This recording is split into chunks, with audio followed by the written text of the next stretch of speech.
বাংলাদেশ এবং Australia টি-20 series. যে সিরিজে এগিয়ে থাকবে হরহামেশাই অস্ট্রেলিয়া। বাংলাদেশ ঘরের মাঠে অলরেডি কিন্তু সিরিজ খেয়ে বসেছে গত সিরিজটা নিউজিল্যান্ডের সাথে। সেই সাথে টি-20তে যদি দেখা যায় বাংলাদেশের পারফরম্যান্স একটু গ্রাফের নিম্ন দিকে। আপনারা ওডিআইতে যেভাবে বাংলাদেশের প্রতি আশা মানে নিয়ে থাকেন, বাংলাদেশ ভালো খেলবে, বাংলাদেশের ব্যাটাররা ভালো করবে, বোলাররা ভালো করবে। টি-20তে কিন্তু আমরা সেভাবে থাকতে পারি না, কারণ আমাদের মনে একটা ভয় থাকে আমাদের ব্যাটারদের স্ট্রাইক রেট ভালো না, আমাদের ব্যাটাররা দ্রুত গতিতে রান করতে পারে না। আমাদের যখন 160 থেকে 70 রান হয়ে যায়, কোনো টিম যদি আমাদের পক্ষে করে ফেলে, তাহলে বাংলাদেশ ভালো খেলতে পারে না। তাই এই জিনিসটা দিক থেকে যদি আমরা বেরিয়ে আসতে পারি, তাহলেই বাংলাদেশ ক্রিকেট টি-20তে ভালো করতে পারবে। আমাদের মন মানসিকতা থাকতে হবে 220, 230, 250 চেস করার, এবং সেই সাথে ব্যাটসম্যান যারা আছে তারা যদি 150 স্ট্রাইক রেটে ব্যাটিং করতে পারে এবং নিজেদের মানসিকতা বদলাতে পারে, তাহলেই কেবল আমাদের টি-20তে ভালো করা সম্ভব। ঠিক এভাবেই বাংলাদেশ দলের হয়ে মতবাদ প্রকাশ করছে বাংলাদেশের ব্যাটিং কোচ মোহাম্মদ আশরাফুল। সেই সাথে আশরাফুলের বক্তব্য হচ্ছে, টি-20তে বিগত কয়েকটা সিরিজ আমরা ভালো খেলছি, শুধুমাত্র গত সিরিজটা আমাদের কাছে একটু খারাপ গেছে।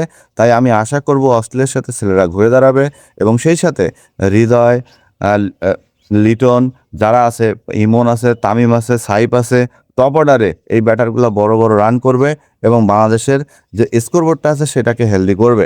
অস্ট্রেলিয়ার সাথে যখন আপনারা খেলতে নামবেন, তখন অবশ্যই মনে রাখতে হবে আমাদেরকে 200 রান চেস করতে হবে, অথবা 200-250 রান চেস করতে হতে পারে।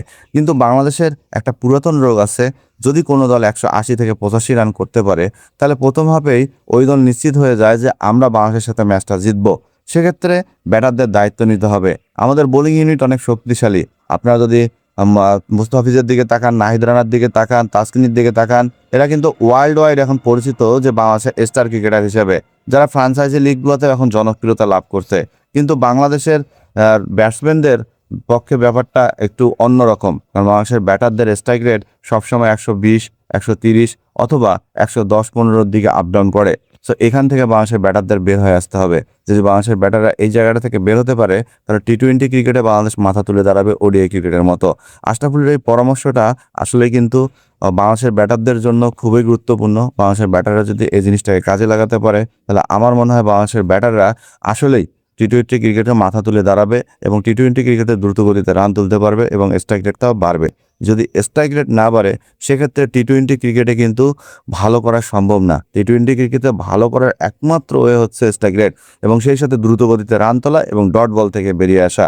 আশরাফুল আরেকটা কথা বলছে যে আমাদের ব্যাটারদেরকে আমরা যে কোনোভাবে ডট বল থেকে বের হয়ে আসার কিছু মন্ত্র শেখাচ্ছি, এবং সেটা নিয়ে আমরা কাজ করতেছি।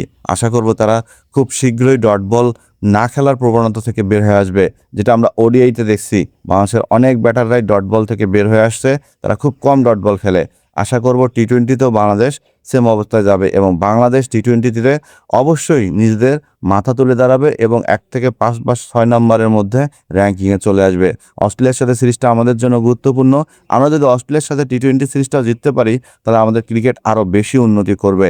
এভাবেই টি-20 ক্রিকেট নিয়ে বাংলাদেশের হয়ে মতবাদ প্রকাশ করে বাংলাদেশের ব্যাটিং কোচ মোহাম্মদ আশরাফুল।